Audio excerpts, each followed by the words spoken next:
Nuggets Nation, we gotta talk, man. We gotta talk about these Denver Nuggets. It's been a while since I made a video about the Nuggets, really since I transitioned this channel full time to NFL content and the NFL draft specifically. But no way in hell am I gonna be here as a Denver native and as a huge Nuggets fan and not talk about what the hell happened yesterday. So maybe we'll put some more Nuggets content up. I typically do as we get closer to the playoffs, as well as some Avalanche stuff. That's the squad there too. So check some of the other videos out, guys. Hopefully you like what you see. And hopefully you'll subscribe to the channel. I appreciate that. Let's talk about these Denver Nuggets, man. Yesterday's loss was one of the most gut-wrenching, infuriating, shocking, just I could not believe the type of game that it ended up becoming and what the result ultimately was. It was obviously a double overtime loss to, again, the Minnesota Timberwolves, right? 140 to 139. Now, here's the thing. There's a lot of narratives that have come from this, right? I think that there's a ton of mistakes that happened leading up into this game. I think, first of all, Michael Malone made it a much bigger deal of a game than he should have, in my opinion. I get it. They've had our number. We've lost a lot to the Timberwolves. They beat us last year in 7 games. Blah, blah, blah, blah, blah. I don't like this narrative because I think at the end of the day, all it really does is just show that a team is in your head. Makes you look weak.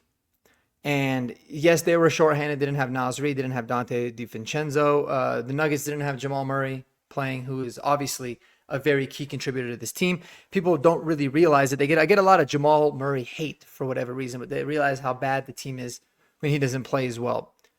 But listen, guys, let's face it. All right. Yesterday's loss was unbelievably frustrating because you had the greatest player on the entire planet, the best basketball player that I've ever watched easily in the last decade plus, in Nikola Jokic, score 61 points with 10 rebounds and 10 assists. You're talking about a 60-point triple-double, and it was all wasted because a 16-year veteran, Russell Westbrook, made an unbelievably boneheaded play, something he's done his entire career. What happened yesterday was mind-blowing. But before we get into that play exactly, let's talk about this team as a whole and kind of where they've been at in the last couple months, right? I think what they've done over the last several weeks has been really good in terms of limiting guys, letting Jokic get a lot of rest, letting Aaron Gordon, limiting his minutes, letting him get rest. Obviously with Jamal and MPJ now, letting them get their rest. Because the most important thing for this team, more than anything, more than who they play in the first round, is getting into the playoffs healthy. That is the key. The team certainly lacks depth right now, as I see. But the problem is it looks more like we lack depth when you've got guys like Jalen Pickett starting and Russell Westbrook playing a lot more minutes than they should because 2 other starters are out. You know, if you had MPJ and you had Jamal Murray, MPJ I'm not really a big fan of, but at least he can give you a shooting presence. But if you have MPJ and you have Jamal Murray, you're going to be getting much higher, more quality minutes, and then you're going to get more quality minutes from the bench. The bench is all of a sudden going to look better, but the bench is an issue. And listen, guys, going into the playoffs, do I think that this Nuggets team is a contender? I think this. I think as long as you got Nikola Jokic on your team, right, and playoff Jamal shows up, you can beat any team in 7 games. I don't care if it's Minnesota, Golden State, Houston. But the way that their issues right now are they're doing a lot of stupid, dumb mental mistakes. That's really confusing for a team that, in general, has played with each other for a really long time. Now, the starters have only played like 21 games together in total or something like that. But these are veteran players. The defensive lapses, the consistent amount of times where they fail to put the foot on the throat of the opponent, let them back in the game, and they find themselves in a dogfight. It happened yesterday, and it's happened several times before. Sometimes it resulted in a win, other times it hasn't, but it's been unbelievably frustrating when it comes to the Denver Nuggets in that sense. All right. I also am blown away by how poor they've been in late game situations. So let's get into yesterday's game, right? We already know what happened in the game.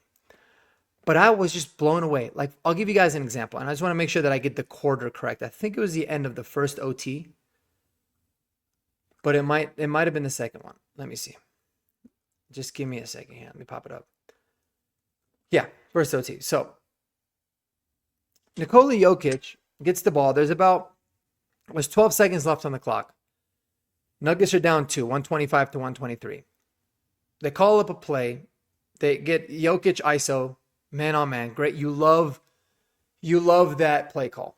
All right. And if you're going to go for 2, to force a second overtime, I'm fine with that. I am not fine with that happening with 7 seconds left.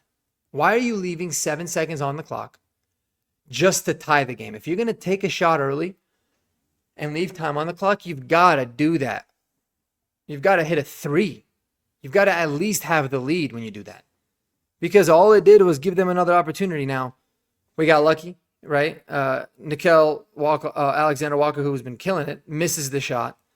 And then there was a little bit of a putback, and it got stuffed by Peyton Watson. He did a really good job there of knocking it away. At the end of the fourth quarter, what happens?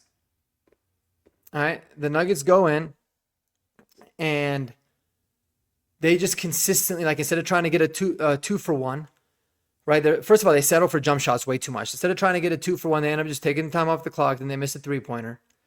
And then Anthony Edwards gets a turnover. They call a timeout. And then Nikola Jokic ends up getting fouled. He takes 2 free throws to tie the game up, but they leave them with 13 seconds left for them to take the final shot.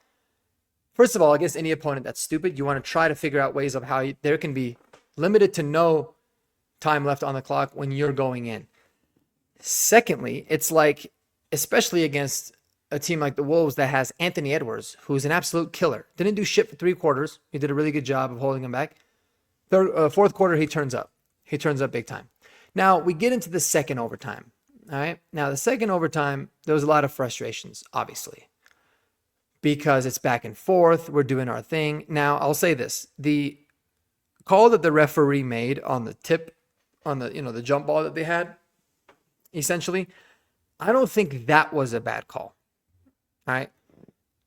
That was definitely a foul, and that was definitely a call that had to happen. And it was very unfortunate because all it did, now it forced Nikola Jokic to go take free throws rather than take time off of the clock, which we would have done. And then it gave the Timberwolves an opportunity to, again, get the last shot, the game-winning shot, since it was a tie game at that point. The problem was not that. The problem was calling a jump ball in the first place was not necessarily the best overall call. But why is it that we don't know how to manage these late game situations? Right? And it all came to fruition perfectly or imperfectly, depending on who you ask and what we mean by it, at the end of the game. Right? Jokic knocks his 2 free throws down. We have a 2-point lead. Russell Westbrook steals the inbound pass. All right. Now this happens with 12 seconds left. Or it happens with 9 seconds left. Not even. No, happens with about 13 seconds left. Anthony Edwards passed the ball in. Russell Westbrook steals, and he goes straight to the rim to try to get a layup. Passes to Christian Brown. Brown passes it back to Westbrook, and he goes up. First of all, he misses the layup, which is an easy layup, which is horrendous. But what's even worse is, why on earth are you trying to score in that particular situation?